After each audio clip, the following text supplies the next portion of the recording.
नमस्कार दोस्तों, मैं कौशल कुमार आज जीना सीखो बुक का पार्ट 4 लेकर आया हूं। तो आइए, परिश्रम से सफलता की प्राप्ति। जी हाँ, मैं एक ऐसे युवक को जानता हूं जो प्रतिदिन 8 घंटे से भी अधिक परिश्रम करता था और सारे दिन के परिश्रम के बाद प्रसन्नचित्त से घर लौटता था। परिश्रम के कारण उसकी प्रसन्नता में कभी हास आते नहीं देखा गया। वह अपने कार्यालय से 3 किलोमीटर दूर स्थित गांव के एक छोटे से घर में रहता था। उसके पास जीवन की आधुनिक सुविधाएं नहीं थी। कार्य के बाद वह पैदल ही घर लौटता था। वह प्रतिदिन 1-2 घंटे अध्ययन करता था। कॉलेज में प्रवेश से वंचित रह जाने के कारण उसने प्राइवेट परीक्षा पास करके विश्वविद्यालय की डिग्री प्राप्त की। उसके कार्यालय के अधिकारियों या सहकर्मियों में से किसी को भी उसकी आलोचना या उस पर क्रोध करने का अवसर नहीं मिलता था। सभी उस पर विश्वास करते थे तथा उसे आदर की दृष्टि से देखते थे। विद्या ददाति विनम्र, ज्ञान से विनम्रता आती है। यह उक्ति उस पर पूर्ण रूप से चरितार्थ होती थी। अपने व्यक्तिगत लाभ के लिए वह किसी के सामने झुका नहीं। अपनी जरूरतों की पूर्ति के लिए उसने किसी अनुचित मार्ग का आश्रय नहीं लिया। वह शुद्ध हृदय का था। अपनी कर्म कुशलता, समयबद्धता, धैर्य तथा कार्य में अनंत उत्साह के गुणों के फलस्वरूप वह एक अत्यंत सम्मानित संगठन में बहुत ऊंचे पद पर पहुंचा। अपने अधीनस्थ कर्मियों के प्रति उसका व्यवहार उदारता एवं सहयोगपूर्ण था, परंतु साथ ही वह इतना कठोर भी था कि कोई उसकी सज्जनता का गलत लाभ न उठा सके। वह न्याय के लिए लड़ता था और दुष्ट शक्तियों के सामने नहीं झुका। आज वह 3 बच्चों का पिता है, आत्मसंयमी है और किसी व्यसन में नहीं पड़ा। अपने अनेक मानव बंधुओं को राहत पहुंचाने से संतुष्ट चित्त वाले इस अथक ऊर्जावान व्यक्ति के चेहरे पर मैंने आंतरिक शक्ति की आभा देखी। उससे भेंट होने पर मैंने पूछा, जीवन में तुम्हारी सफलता का क्या सिद्धांत रहा? तुम्हारे कार्य की क्या विशेषता थी? तुमने जीवन की समस्याओं का कैसे सामना किया?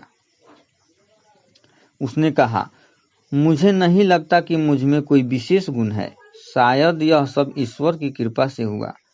पर इतना मैं जरूर कह सकता हूँ कि मेरे माता पिता ने मुझे प्रत्येक कार्य को पूरी निष्ठा तथा सच्चाई के साथ करने को कहा था। बचपन से ही मुझे जिम्मेदारियां उठानी पड़ी थी। यदि मैं अपने उदारीकरण ठीक नहीं निभाता तो सभी मुझे बुरा भला कहते। यद्यपि मार्ग में प्रलोभन तथा आकर्षण भी आए, परंतु निंदा तथा अपमान के भय से मैं बच गया। फिर एक वृद्ध भी मुझसे बार बार कहते, यदि तुम अपना कार्य ठीक से करना सीख लो तो तुम्हें किसी से डर की जरूरत नहीं।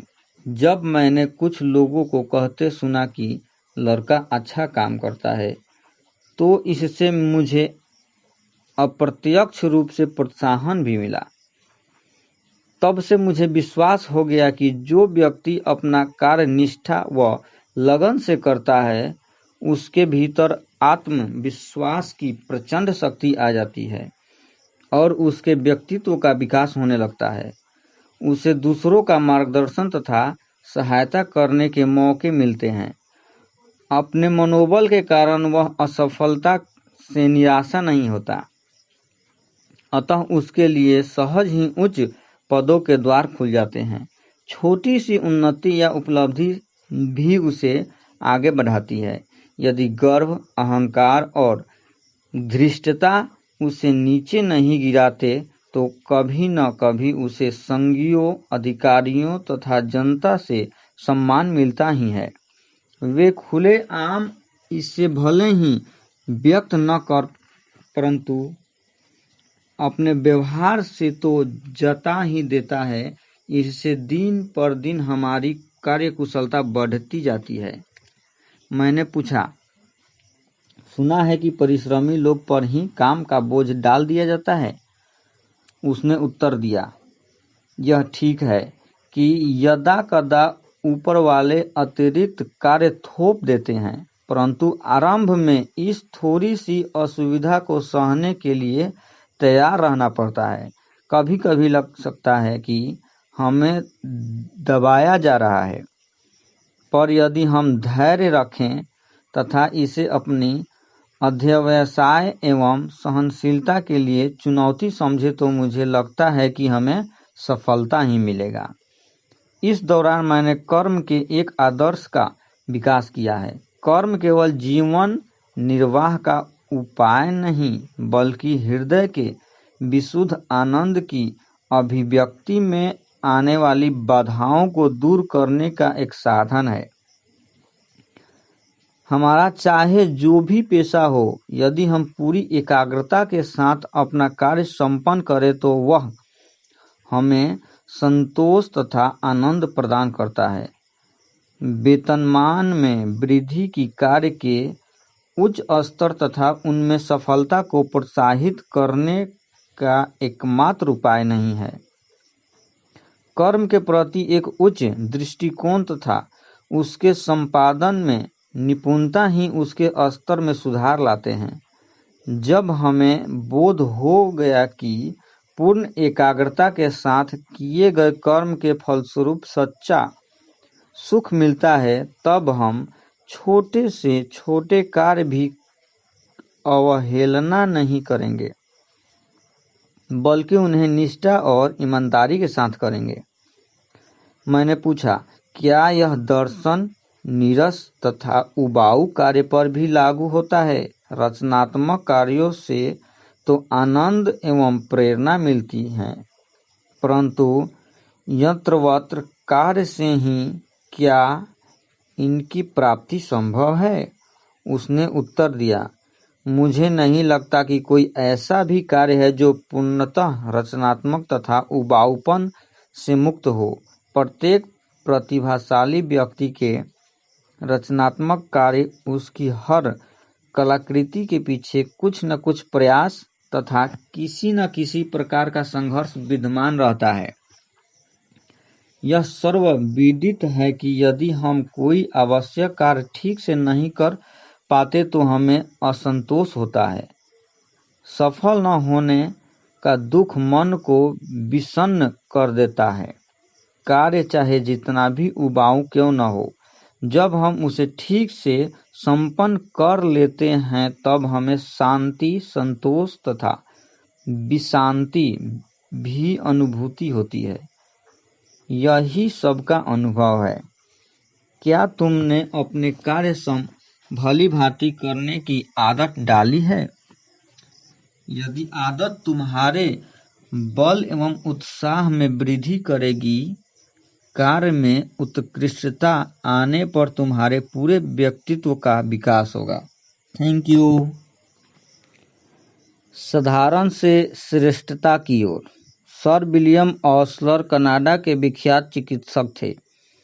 छात्र जीवन में वह तनाव से सतत रहते थे।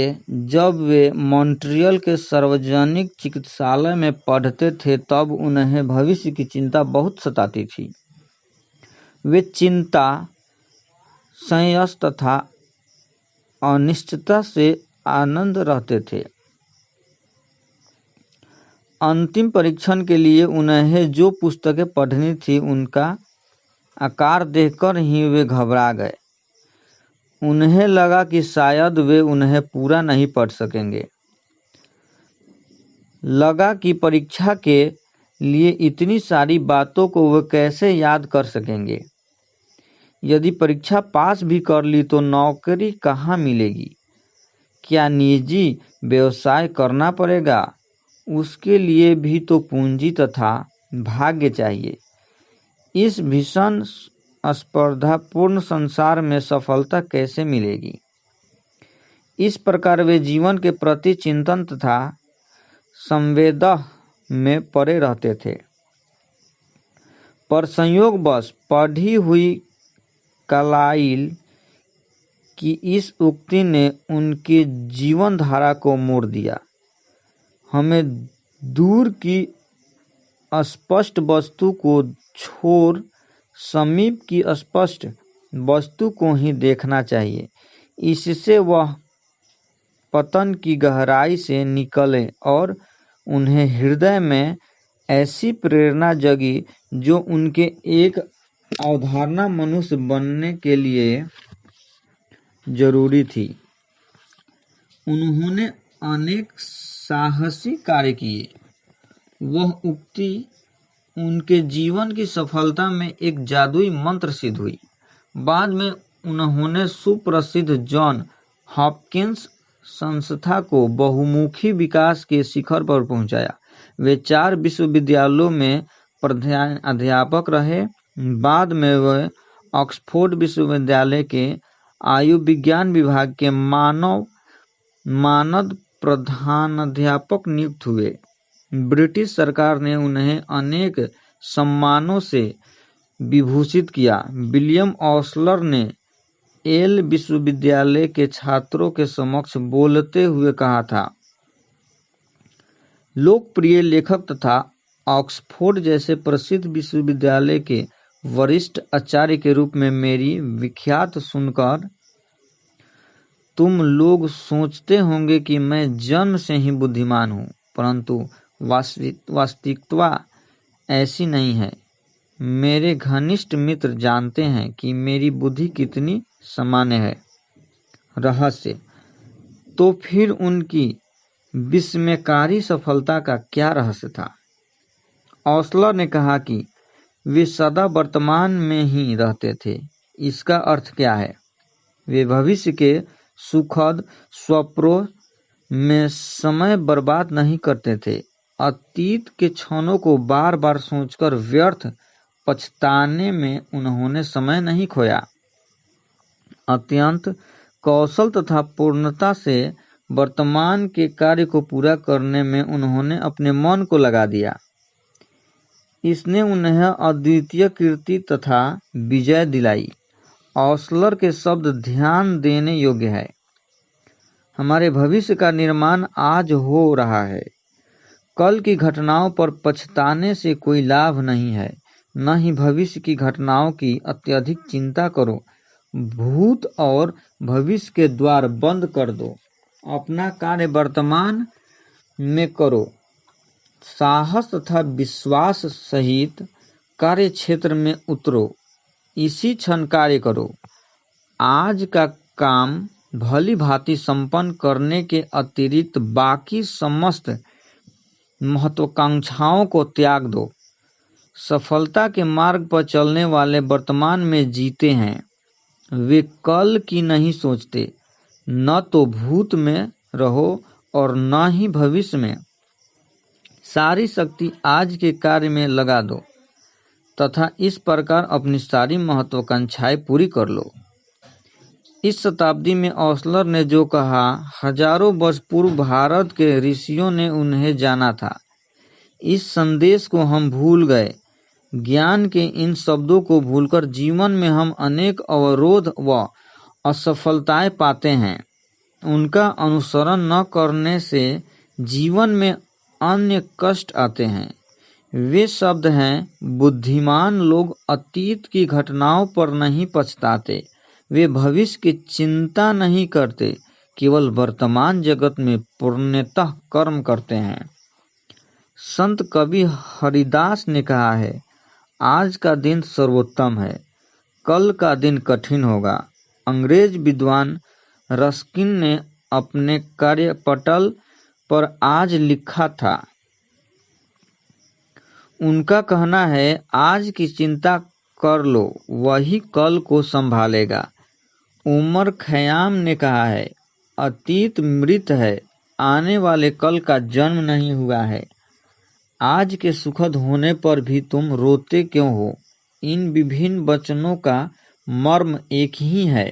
वर्तमान के कर्तव्यों को पूरा करने में ही स्वयं को लगाना आवश्यक है। यदि हम वर्तमान में रहें तो कल उनकी याद सुखद होगी, वह मन को तुष्ट करेगी तथा भविष्य में अच्छा कार्य करने की प्रेरणा भी देगी। भविष्य तो हमसे दूर है, वर्तमान ही हमारे पास है, इसी को हमें हर प्रकार से फलीभूत करना चाहिए।